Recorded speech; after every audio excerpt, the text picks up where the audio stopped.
Hi guys, this is Psyched for Team Sentinel, about to give you a deck profile of a new deck I made. Coming straight to you from set 3 is Dark Irregulars, g-amon variant. So here we have Barmaid, the starter. Basically, Counterblast 1 and rest her. You can choose a unit with g-amon in its card name if you have an g-amon Vanguard. Soul Charge 2, and it gets plus 1,000 power for each card in your soul. She's one of the best starters for Dark Irregulars in my opinion. Whereabout Ordnance for anything generic, of course. Triggers, I have 4 heal, g-amon, of course. I have 4 and 8 g-amon crits. And I have 4 Dark Knights. The reason I don't run Hysteric Shirley is that the aggression and raw power of a critical trigger is needed for Jill DeRay to be instant win. And on top of that, it makes the game so much more in your favor when you're getting a damage lead. And it helps with your early game. I'll explain that later. For the grade 1s, I have 1 teched Pure Love.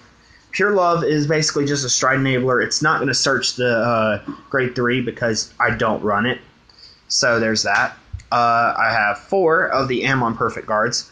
I have considered running Flatbreaker. The only problem is it's not an g-amon, and it can disable a possible turn 1 rush where I get to set up like with I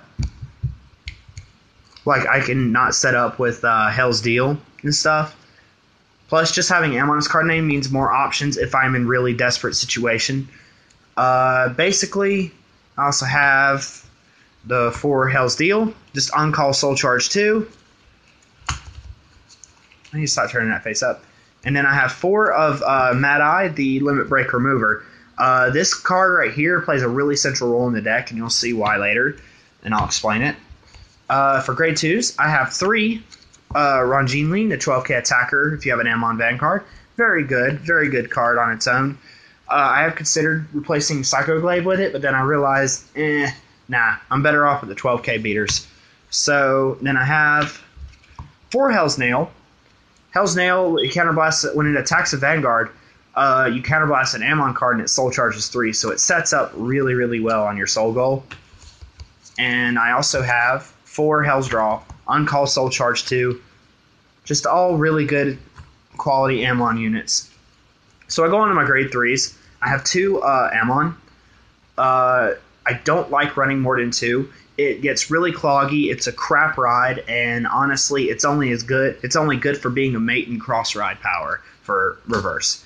I have 3 Astaroth. You don't really want to ride him as much as you do reverse, mainly because 13k base, but also because it's Legion, which means it's dependent on going second. On top of that, you'd have to also set up your drop, and it's just a hassle. But he's really decent as a backup and can really get that center column going.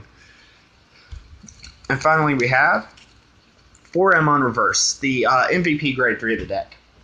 Basically, it doesn't matter what turn I'm going. If I have that damage gap on you, I can sit here and not be at 4 damage. I can just ride him. There's a possibility of 13k base. I can just use the effect of Barmaid on him and then just lock her so I double up on the power. And the best part about him is that I can activate him in mid-game thanks to the Limit Break Unlocker, making him have the ability to just completely destroy you if you give him the chance. So I'm going to go ahead and go into my stride zone. I have 1 Demagogue. I wouldn't run more than 1. Honestly, I've considered taking him out of the deck entirely for another Kiss Kill or something. Because, I mean, like, he's not that great, to be honest. He's very combo-ish, and I only go into him if I can't go into anything else reliably. So I have him just basically, whenever you soul charge during your main phase, it gives 1,000 power to all your front row. I have 1 g-amon's Talon Marchokius. Counterblast the 1 if you have an g-amon Heart. You could choose 2 of your rear guards, and he himself also gets this power. They get 3,000 power for each 5 cards in your soul till end of turn, and that's great. A lot of times, the only reason I don't run 2 of him is because I don't have the counterblasts every turn for him, because between Barmaid and him, it's very counterblast heavy. Then I have 2 Kiss Kill Lyra. Basically, on hit, soul charge 2, and if you have 6 or more Dark Irregulars in the soul, well, just 6 or more soul, draw a card. And then finally, the real MVP strat of the deck, Forge Ray. You can activate it where you flip a face-down copy face-up. If the number of cards in your soul is 10 or more, he gets 10,000 power. And then if the number of cards in your soul is 15 or more, you cannot normal call grade 1 or higher cards from your hand in the Guardian Circle. And then if the number of face-up cards in your G-zone is 2 or more, you get an extra crit. The cool thing about him is you don't need to stride into him second all the time. If your opponent's at 4 or 5 damage, you can stride into him straight away if you have that 15. If your opponent's at like 3 to 4, I would stride into him second, just because he's just basically an instant win. He's basically I'm gonna hit and you're gonna like it card. So there is one thing about this deck that I noticed, and it's really, really super solid. Thanks to this card and the way that I have my grade 1s and 2s tooled, I don't have to worry about striding first or legioning first because I can rush with my grade 1s and 2s thanks to this. Thanks to Barmaid. Basically, thanks to that, I can stall on grade 2 and play what's known as the grade 2 game, where I'm going to be the last one to ride my grade 3. I'm going to get a damage gap without having to ride the grade 3, and this card facilitates it so much.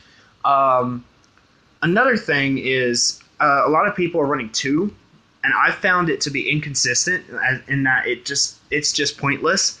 It always either ends up in the soul or damage. I never get it when I actually would need it.